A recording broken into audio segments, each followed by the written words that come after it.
The S&P 500 is sitting at 7408, and I need you to hear this clearly. The pullback we are seeing right now does not look like panic. It looks like a rates problem. And that distinction changes everything about how you trade this session. Most traders are going to misread this move. They are going to chase the wrong direction, and they are going to get trapped. There is one danger zone and one hidden opportunity today. I will show you both. Stay until the end because I am giving out 3 exact entry and exit levels you can use immediately. Write this number down right now, 7402. If the S&P 500 breaks below 7,402 today and holds there for more than one 4-hour candle close, the entire bullish structure shifts. Everything changes. The daily trend says strong buy, the 5-hour trend says strong buy, but price is hovering dangerously close to the invalidation point. This is not a time to be lazy with your levels. This is a session where precision separates the profitable from the destroyed. Here is what most traders miss right now. When a pullback is driven by rates repricing rather than outright panic, the recovery pattern looks completely different from a fear-driven flush. Fear flushes are sharp V-shapes. Rates-driven pullbacks grind, they test patience, they fake out early buyers, and then they slowly rebuild as bond markets stabilize.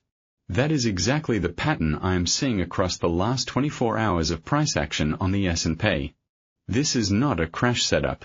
This is a liquidity grab dressed up as concern. Let me walk you through the technical landscape from the top down because the alignment across timeframes tells a story that the headlines are completely missing.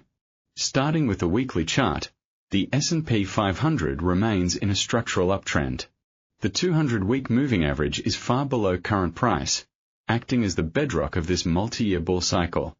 The 60-week average has been sloping higher for months, and every touch of that level has been bought aggressively. We are not near it right now, which tells you the long-term trend is not under threat. The weekly MACD is still printing higher highs on the histogram. Momentum is intact, and there is no bearish divergence on this time frame. That is the macro permission to remain bullish. Now drop to the daily chart, and this is where the nuance begins. The daily trend is flagged as a strong buy, and I agree with that signal, but the price action is compressing. The 20-day moving average is curling slightly, not rolling over, but curling, which tells you the short-term momentum is slowing. The 60-day average is rising and sits below the current price, providing a dynamic support zone that intersects almost perfectly with the 7402 level I mentioned. The 200-day average is even lower, steeply rising, confirming the trend. When you have the 60-day and the 200-day both sloping higher and price above both, you are in a textbook uptrend. But here is the trap. The daily MACD is showing a slight loss of upside momentum. The histogram bars are shrinking. Buyers are not exhausted, but they are pausing. This is not divergence yet, but it is a warning that the rally needs to recharge before the next leg. Drop further to the 4-hour chart, and this is where the battle is being fought right now. Price has pulled back to a zone where the 20-period and 60-period moving averages are converging. The 4-hour MACD has crossed bearish, but it is shallow. This is not a momentum collapse. This is a reset. The key support at 7402 on the 4-hour chart aligns with a prior swing low that was defended 3 times in the last 2 weeks. Every time price touched that region, buyers stepped in with size. If they fail to show up this time, that is your signal that something has fundamentally changed. The 200-period moving average on the 4-hour is well below, which means even a break of 7,402 does not immediately turn the medium-term trend bearish. It simply opens the door to a deeper correction toward the next structural support. Now the 60-minute chart is where I am watching for the trigger. The 20-period and 60-period moving averages on the hourly are both flat to slightly declining.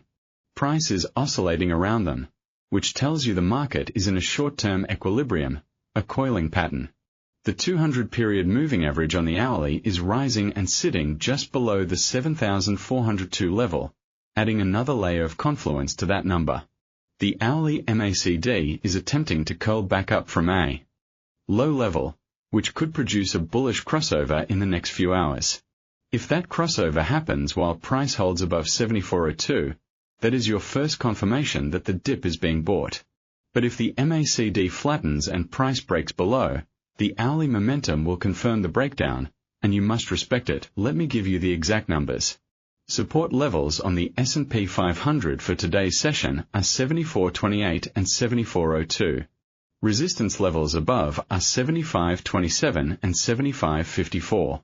The 74.28 level is the first line of defense, a minor swing low that has acted as intraday support 3 times in the last 48 hours. Below that, 74.02 is the structural invalidation point. On the upside, 75.27 represents the most recent swing high that bulls need to reclaim to confirm the pullback is over. Above that, 75.54 is the next resistance cluster where sell stops from the last failed breakout are sitting. The range between 74.02 and 75.27 is roughly 125 points, and that is the battlefield for today. Now let me connect this technical picture to what is actually driving price, because this is where the institutional edge lives. The core news over the last 24 hours confirms that this S&P 500 pullback looks more like a rates problem than panic. Bond yields have been ticking higher, and that is repricing equity risk premiums. This is not a growth scare. This is not a geopolitical shock. This is the market digesting the reality that rates might stay higher for longer, and that compresses valuations, especially in the megacap names that drive the S&P. When you see the US dollar index firming at the same time equities are dipping, and you do not see a correlated spike in the VIX above 25, you are almost certainly looking at a rates-driven adjustment, not a risk-off panic. The VIX is elevated but not exploding. That tells me options markets are pricing uncertainty, not fear. There is a massive difference. Here is what most traders miss about rates-driven pullbacks versus panic sell-offs. In a panic, correlations go to 1. Everything drops together. Bitcoin gets crushed, gold sometimes gets sold for liquidity, and the dollar spikes on haven flows. In a rates-driven pullback, you see divergence. Gold holds firm or even rallies because real yields are adjusting. Bitcoin might actually hold up if the dollar strength is contained. And the sectors within the S&P itself tell the story. Growth and tech get hit hardest because their duration is highest, while value and financials often benefit from higher rates. That is exactly the rotation pattern I am observing in the last 24 hours. This is smart money repositioning, not dumb money panicking. Now let me weave in the cross-asset narrative because the S&P 500 does not trade in isolation. The US dollar index is the liquidity tide that lifts or sinks all boats. Right now, the dollar is firming but not breaking out. That is consistent with a modest equity pullback, not a collapse. More importantly, Bitcoin is the risk asset shadow of the S&P 500. When Bitcoin and the S&P are moving together, risk appetite is unified. When they diverge, something is breaking under the surface. In the last 24 hours, Bitcoin has held up relatively well while the S&P has dipped. That divergence tells me the sell-off in equities is not being driven by a broad liquidity crisis. If it were, crypto would be getting annihilated. The fact that Bitcoin is stable while the S&P grinds lower reinforces my rates-driven pullback thesis. Crypto is not as duration-sensitive as megacap tech, so it is weathering the bond yield move better. This is a critical confirmation signal that most traders will overlook because they are staring only at the S&P chart. Also watch the relationship with the US dollar index and S&P 500 correlation. That correlation has been negative for months, meaning a stronger dollar typically pressures equities. But the strength of that correlation fluctuates. Right now, the dollar is ticking up but not surging, and the S&P is dipping but not breaking. If the dollar index breaks above its recent range high, that would be the signal that the S&P pullback could accelerate. Until then, this remains a controlled correction within an uptrend. Let me give you my 1 to 2 week directional lean. I believe the S&P 500 is in a consolidation phase before the next leg higher. The rates concern is real, but it is not a structural threat to the bull market unless the 10-year yield breaks above a level that forces a wholesale re-evaluation of equity risk premiums. The event that would invalidate this thesis is a weekly close below the 200-day moving average. That is far below current levels, But if the market starts pricing a recession rather than a rates adjustment, that level comes into play. For now, the path of least resistance over the next 2 weeks is sideways to slightly higher, with 7,402 as the floor that must hold for that view to remain valid. Most people will skip this next section, but this is where money is made. Keep watching because I am about to give you the exact trade setups with precise entries, stops, and targets. Write these down. Strategy 1. The sniper, conservative approach. This is for traders who want high probability and are willing to wait for confirmation. The trigger condition is this. Wait for the S&P 500 to hold above 7402 on a 4-hour candle close. That means the candle opens, trades, and closes without breaking below 7402. Once that candle closes, you need a second confirmation. The hourly MACD must print a bullish crossover, meaning the fast line crosses above the signal line while above the zero line or curling sharply toward it.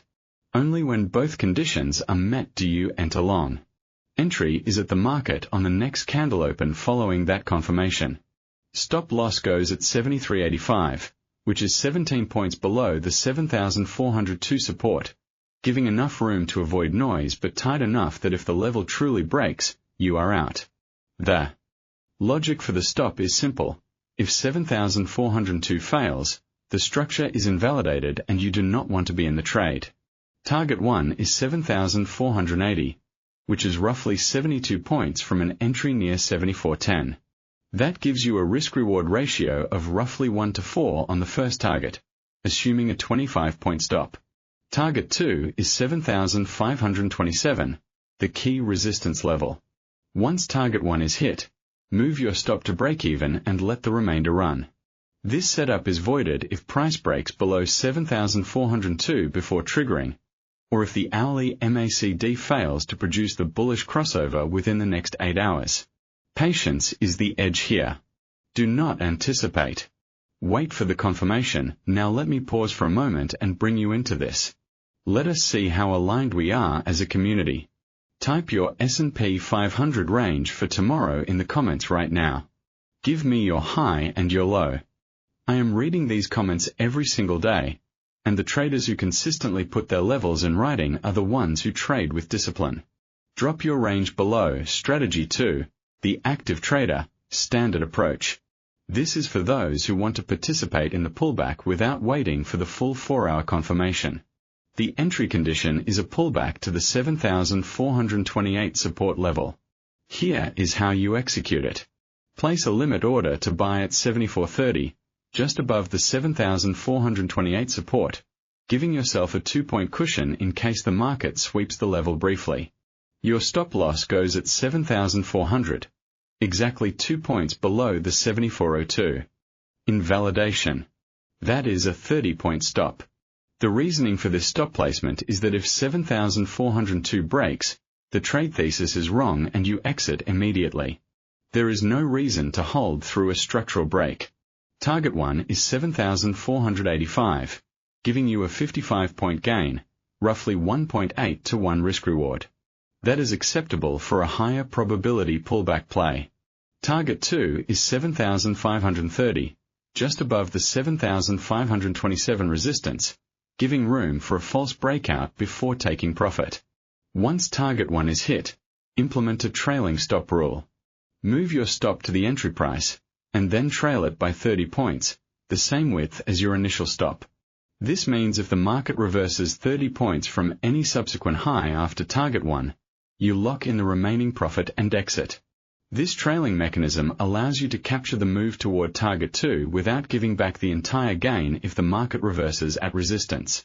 The active trader strategy works best during the London and New York overlap when liquidity is highest and the pullback pattern is most likely to resolve. Strategy 3, the aggressor, high risk. This is for traders who understand how to lose small and manage risk aggressively. This is a counter-trend fade on the short side if the market rallies toward resistance before the pullback fully resolves higher. Here is the scenario. If the S&P 500 spikes intraday towards 75.27 and shows a bearish rejection, meaning a candle wick above 7,525 that gets rejected and closes back below. 75.15 on the 15-minute chart. You can enter a short position. Entry is at 7,515 following that rejection candle close. Stop loss goes at 75.35, a tight 20-point stop above the resistance cluster. The logic is that if price can break and hold above 75.27, the resistance is failing and shorts are wrong. Target 1 is 7,480, giving you a 35-point gain, roughly 1.75 to 1 risk-reward. Target 2 is 7,440. This is a scalp against the prevailing trend, so you must be fast. Do not hold this overnight. Do not add to it if it goes against you. The aggressor setup is only for those who can accept that counter-trend trades have a lower probability and require flawless execution. The warning is explicit. Only take this if you know how to lose small and you are comfortable being wrong quickly. The market is in a strong buy trend on both the daily and 5-hour timeframes, so fighting that momentum is inherently riskier. This trade is purely a mean reversion bet on exhaustion at resistance. Never risk more than 1 to 2% per trade. No positions through high-impact economic news. Stops are non-negotiable. I have seen too many traders blow up because they moved a stop or ignored a news event. Do not be one of them. Here is the critical level for the next session. 74.02. That is the number. If the S&P 500 holds 7,402, the bulls remain in control and this pullback is a buying opportunity. If 74.02 breaks and the market closes below it on the 4-hour chart, the structure shifts to neutral at best, and you must respect the potential for a deeper correction toward the 7,350 region. Write 74.02 on your screen. Set an alert. This is the line that separates the profitable from the trapped. Tomorrow I will be watching the bond market closely because the rates narrative does not end today.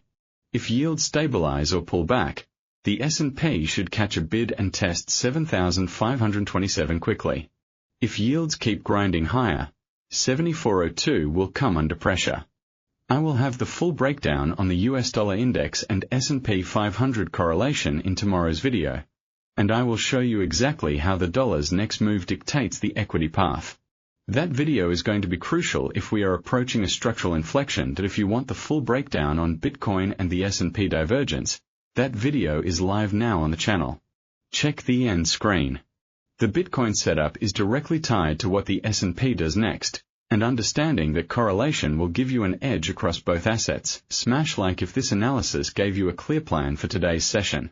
Subscribe and hit the bell for daily coverage of all 8 key assets. I am here every single session, breaking down the levels that matter, and I do not waste your time with fluff. I will see you in the next one.